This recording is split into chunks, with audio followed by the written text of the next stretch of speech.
صلی اللہ علیہ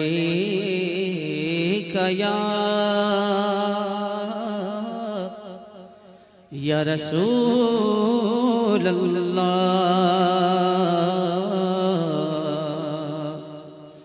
وسلم علیہ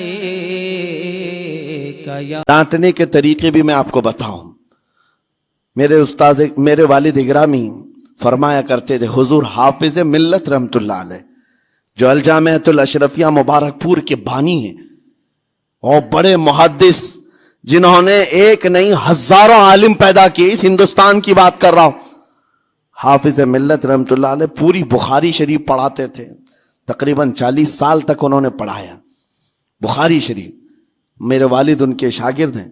فرماتے ہیں جب وہ بہت زیادہ ناراض ہو جاتے کسی سے، ڈانٹنا ہوتا، ہر استاد بچے کو ڈانٹتا ہے، کبھی کچھ بچہ نافرمانی کر جائے یا مزاج کے خلاف بات کرے تو استاد ڈانٹتا ہے.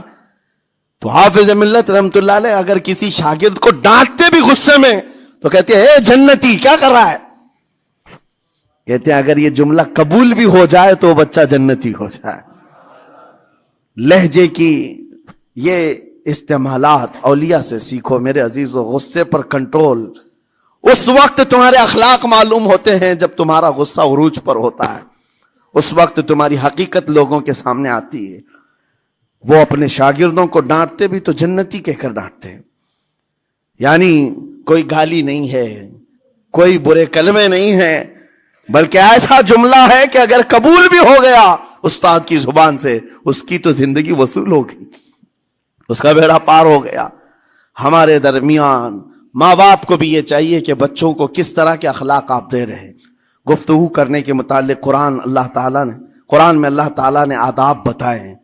جب آپ گھروں کے اندر موجود ہوں تو بچوں کے سامنے کس طرح کی گفتگو کیا کریں گے، کیسی بات کریں گے.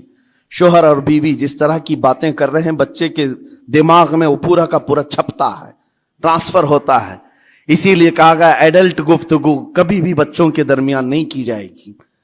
جو میچورٹی میں نہیں ہے ان بچوں کے سامنے ماں اور باپ بیٹھ کر کے کلام بھی نہ کریں، بات نہ کریں.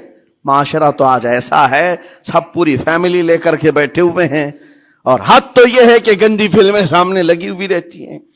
وہ کیسے بچا پاؤ گے؟ 4 سال 5 سال کے بچے کے اندر بھی وہ گفتگو، وہ مکالمات، ایک دوسرے سے بات کرنے کی تمیزیں، وہ سب وہاں سے سیکھتا آ رہا ہے.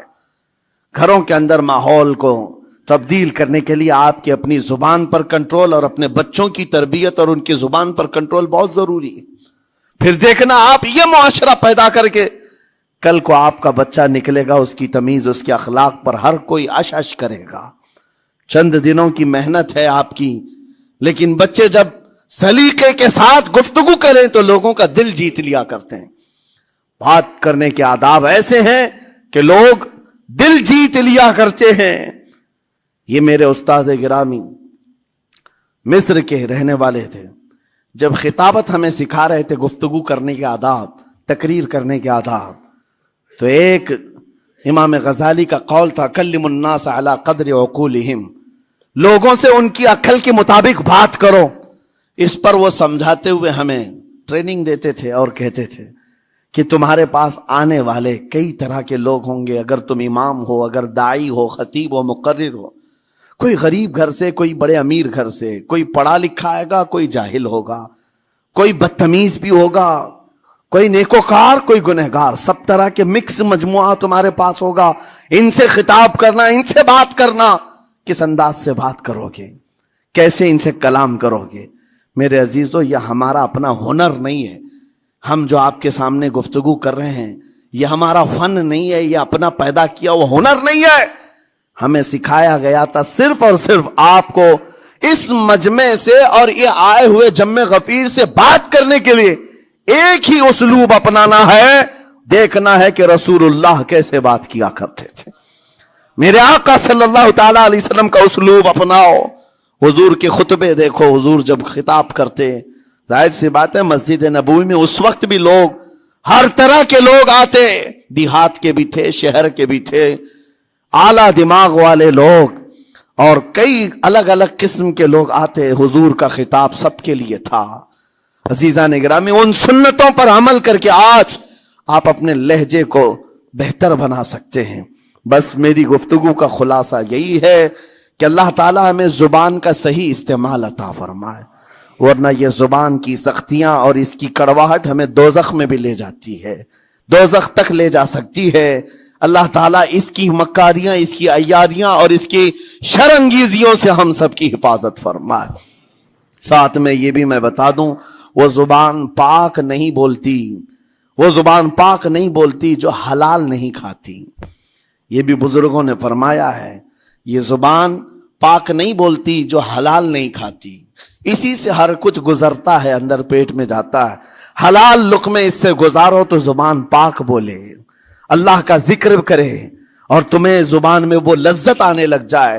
لیکن اس سے حرام لقمے گزارتے رہو گے، اس کے لہجے کی سختیاں بھی آ جائیں گی، اس کے اندر کڑواہٹ بھی آ جائے گی، گالی گلوچ، یہ سارے استعمالات یہ زبان کرنے لگ جائے گی. کیوں؟ اس سے حرام لقمے جو گزارے جا رہے ہیں. اس چیز کا بھی خیال ضروری ہے. زبان کو جس طرح کا پیٹرول دو گے ویسی چلے گی یہ گاڑی، جس طرح کا ڈیزل اس کے اندر ڈالتے ہو، حرام یا حلال، یہ بہت معنی رکھتا ہے. اور ایک بات یہ بھی سن کر کے چلے ہیں کہ حضرت سلیمان علیہ السلام کے زمانے میں ایک مناظرہ ہوا تھا علماء کا. بعض لوگوں نے کہا کہ انسان کی ایک جماعت تھی، انسان کی زبان افضل ہے، منہ افضل ہے، اس لیے کہ وہ اللہ کا ذکر کرتی ہے.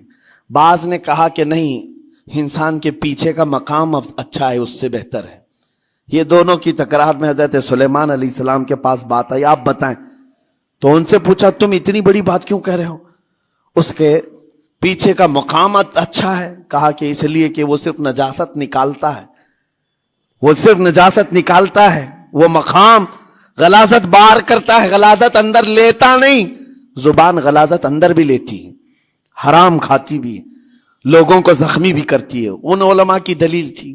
تب آپ نے فرمایا بات ٹھیک ہے، جس انسان کا زبان پر کنٹرول نہیں، حرام کھاتا ہو اور بد کلامی کرتا ہو، گالی گلوچ ساری چیزیں کرتا ہو، آپ نے فرمایا اس سے بہتر اس کا پیچھے کا مقام ہے. اور جو انسان کنٹرول رکھتا ہے، حلال کھاتا ہے اور لہجے کی نرمی رکھتا ہے، ظاہر سی بات ہے اس کا منہ ہی افضل ہے، اس کی زبان افضل ہے. اب یہ تو فیصلہ سب کا ہے، کس کو کیا چیز اختیار کرنی ہے.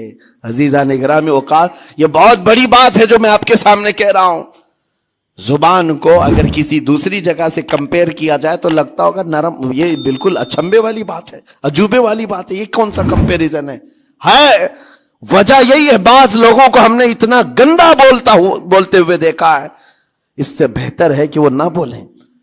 لوگوں کو زخمی کرتے ہیں، کسی کے مقدسات پر حملے کرتے ہیں. اللہ تعالیٰ ان کے زبان کی شرارتوں سے ہماری حفاظت فرمائے.